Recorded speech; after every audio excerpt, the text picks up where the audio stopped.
When it comes to retirement planning, many people refer to an income plan being a constant flow, kind of like water running, right? So what keeps the water running in your retirement plan? Watch this video and find out.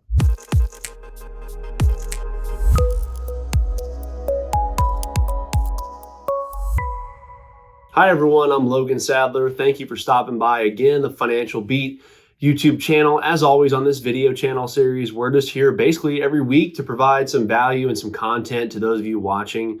We know we can't help every single client here, but what we can do here is bring this to the YouTube channel and give you guys some good content to follow along and maybe just open your mind to a little bit that goes into the retirement planning process, right? So again, I am Logan Sadler. I am the host of the channel here. And if you haven't yet, go ahead and click subscribe. And again, we have a lot of different videos for you guys to check out in regards to retirement planning, whether you're really young or whether you're in retirement age. I think there's some good stuff here for you.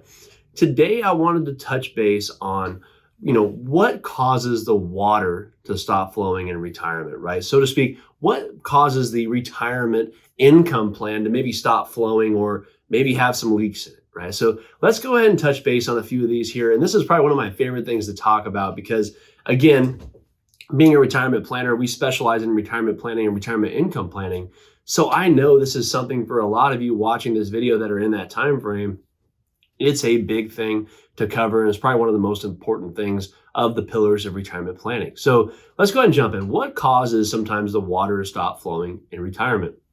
Well, first off, I want to start with market diversification, right? So maybe we have some market investments that we're either forced to sell, or maybe the market's down pretty big, so we're forced to maybe take less income out of retirement, right? Out of those investments that are in that investment space. So that's something that can cause a lot of different leaks in there, right? Market volatility in the market segments is something we all can probably agree on happens at some point, right? Whether this year, next year, 5 years from now, we know there is market volatility that does show its face every so many years. And that's one thing to be very aware of when doing a retirement income plan is knowing that, if we're dependent too much on the market, it might be something where at times it might be, we might be taking too much money out of our investments, or we might be forced to sell some of those investments at a greater loss than we might have wanted to. So that is one of the major cracks I would say that can happen in a retirement plan that can be a big impact. The next thing I wanted to talk to you about is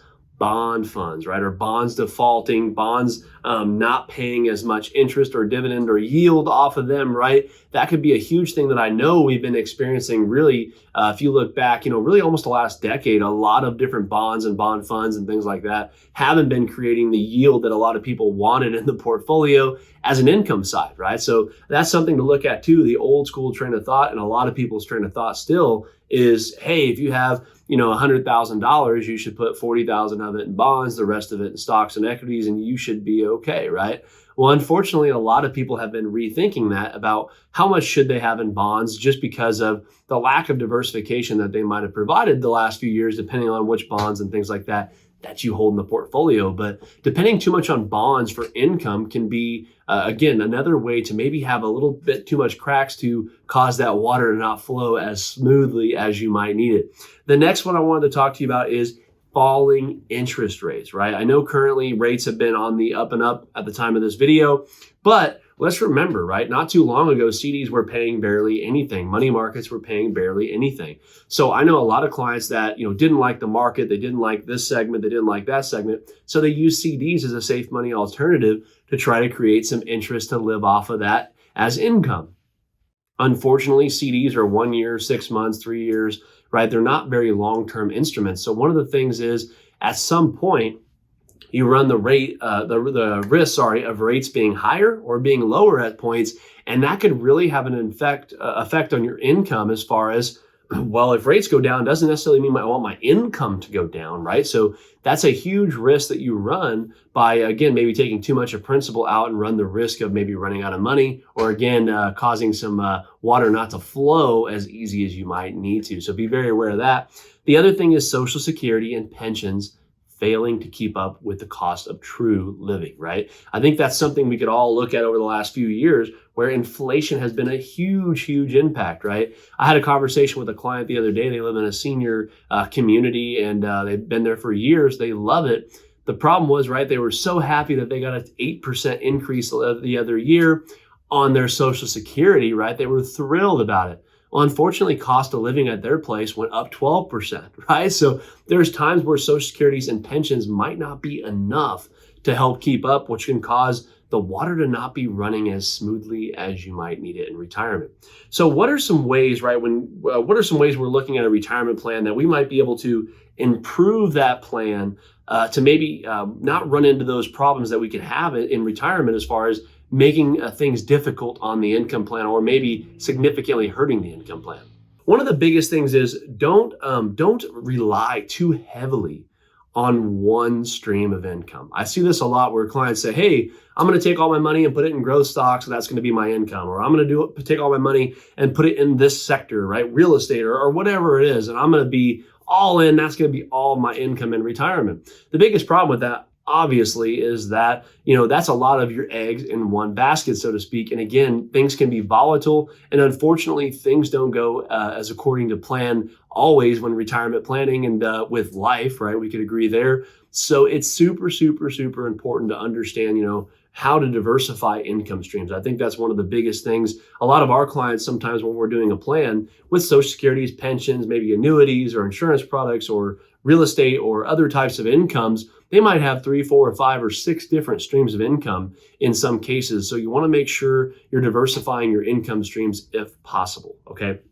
The number 2 reason to maybe improve that is maybe look at some income streams that might be contractually obligated or guaranteed to pay you income, right? So in those, sometimes I'm talking about insurance products such as annuities or life insurance or even some pensions and things like that. It is great to have guaranteed income in retirement. Again, not saying all of your money should be in these types of products or you might not even need one depending on your situation, but it's important to understand how some of these might be able to benefit you by having some guaranteed income into the portfolio from one of those sources I had mentioned could be a huge impact and really help sustain that retirement income planning to help you have a little bit, more flow and more comfort and more confidence into your retirement plan. So looking at things that might be guaranteed payments or guaranteed interest or things that can be huge, I feel, when planning for retirement. So that's the number 2, right, to look at.